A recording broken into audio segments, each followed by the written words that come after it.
वकिली क्षेत्रात येणाऱ्या नवीन वकिलांसाठी देशातील पहिल्या ॲडव्होकेट अकॅडमी आणि रिसर्च सेंटर महाराष्ट्रात सुरू करण्याचा निर्णय महायुती सरकारने घेतला आहे। त्याचं भूमिपूजन नुकतंच नवी मुंबईतील तळोजा येथे देवेंद्र फडणवीस यांच्या हस्ते पार पडलं। या अकादमीचं महत्त्व लक्षात घेऊन देवेंद्र फडणवीस यांनी 10 कोटी रुपयांचा निधी देणार असल्याचे जाहीर केले आहे। शासन आणि समाजाला ही अकादमी अतिशय उपयुक्त ठरणार आहे। तसेच यामुळे न्यायदानाच्या क्षेत्रात उत्तम काम होईल।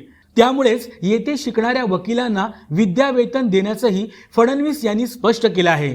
चांगले कायदे बनवण्यासाठी या अकादमीची निश्चित मदत होईल। त्यासाठीच महायुती सरकारनं हा निर्णय घेतलाय।